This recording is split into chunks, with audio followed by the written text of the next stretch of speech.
Hello friends, SRH food சேனலின் அன்பான வணக்கம். ஃப்ரெண்ட்ஸ், இங்கே பாருங்கள், பட்டர் பன்னீர் கிரேவி தான் ரெடி பண்ணியிருக்கேன். ரொம்பவே சூப்பராக இருக்கும் ஃப்ரெண்ட்ஸ். ஃப்ரெண்ட்ஸ் வீடியோக்குள்ளே போகலாம். ஒயிட் ரைஸுக்கும் சாப்பிட்லாம், சப்பாத்தி, பூரி, இட்லி, தோசைக்கு எல்லாமே சாப்பிட்லாம். அதோட இடியாப்பத்துக்கு ஆப்பத்துக்கும் ரொம்ப சூப்பராக இருக்கும் ஃப்ரெண்ட்ஸ். இங்கே பாருங்கள், நான் சப்பாத்திக்கும் வச்சுருக்கேன், சாதத்துக்கும் வைக்கிறேன் பாருங்கள். பாருங்கள் ஃப்ரெண்ட்ஸ், கிரேவி வந்து சப்பாத்திக்கு தான் சூப்பராக இருக்கும் ஃப்ரெண்ட்ஸ். ஒயிட் ரைஸுக்கும் சூப்பராக இருக்கும். இது பாருங்கள், ஒயிட் ரைஸுக்கும் சூப்பராக சாப்பிடலாம், ரொம்ப நல்லாவே இருக்கும் ஃப்ரெண்ட்ஸ். இங்கே பாருங்கள், பன்னீர் தான் எடுத்துருக்கேன், 100 கிராமு. பட்டர் இது நார்மல் சைஸுக்கு பீஸ் கட் பண்ணிக்கலாம் ஃப்ரெண்ட்ஸ்.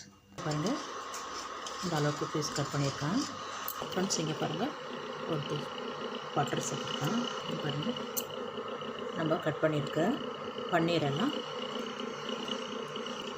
க்ரீமாக வச்சு நல்லா செவக்க வதக்கி எடுத்துடலாம் ஃப்ரெண்ட்ஸ். இங்கே பாருங்கள், நல்லா வதங்கியிருக்கு. அப்படியே எடுத்து தட்டுக்கு மாற்றிடலாம் ஃப்ரெண்ட்ஸ். இங்கே பாருங்கள், தட்டில் மாற்றி வச்சுட்டேன். நம்ம பன்னீர் வதக்கின பாத்திரத்தில் 5 டீஸ்பூன் எண்ணெய் விட்டுருக்கேன். 1/4 டீஸ்பூன் சீரகம், 1/4 டீஸ்பூன் கடுகு, உளுத்தம் பருப்பு, 2 கிராம்பு, ஒரு துண்டு பட்டை, ஒரு பிரியாணி. இங்கே பாருங்கள், நல்லா பொரிஞ்சிடுது. 2 வெங்காயம் கட் பண்ணி வச்சுருக்கேன். பாதி அளவுக்கு வெங்காயம் வதங்கினா போதும். கொஞ்சம் கருவேப்பிலை. பாருங்கள், நல்லா வதங்கிடுது. இஞ்சி பூண்டு பேஸ்ட்டு 2 டீஸ்பூன் சேர்த்துருக்கேன்.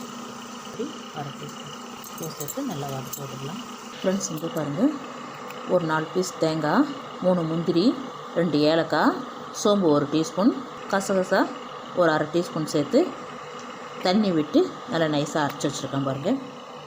தக்காளி, பெரிய சைஸு தக்காளி 1, இதுவும் ஜாரில் சேர்த்து அரைச்சிருக்கேன். இது பாருங்கள், நல்லா வதங்கியிருக்கு.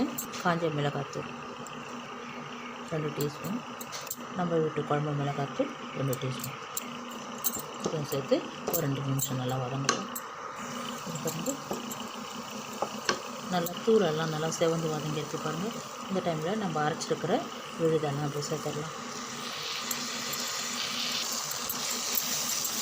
ஒரு 3 நிமிஷம் வதங்கட்டும்.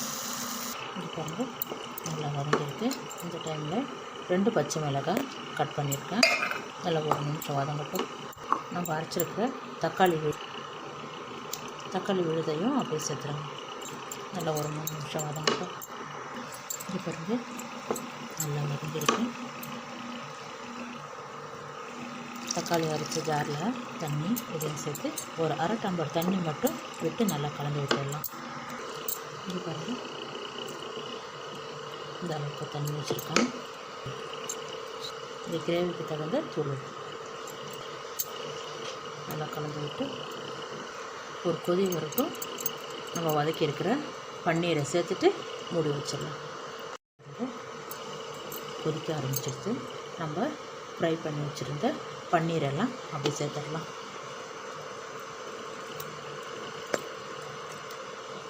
நல்லா கலந்து விட்டுடுங்க. உப்பு இருக்கான்னு ஒரு டைம் செக் பண்ணிவிடுங்க. அப்படியே மூடி வச்சிடலாம் ஃப்ரெண்ட்ஸ்.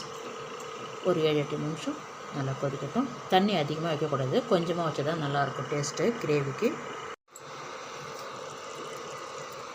நல்லா கொதிக்குது.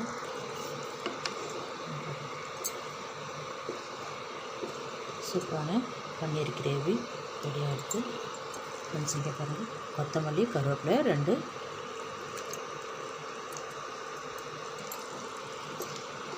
நல்லா சேர்த்து கலந்து விடணும். சூடு ஆரம்பிச்சுன்னா இன்னும் நல்லா திக்காகவும் இருக்கும். இது பாருங்கள், கரம் மசாலா 1/4 டீஸ்பூன் அதை சேர்த்து கலந்து விடுங்க. ஸ்டவ் ஆஃப் பண்ணிடுங்க. சூப்பரான paneer gravy ready. 1/4 teaspoon butter.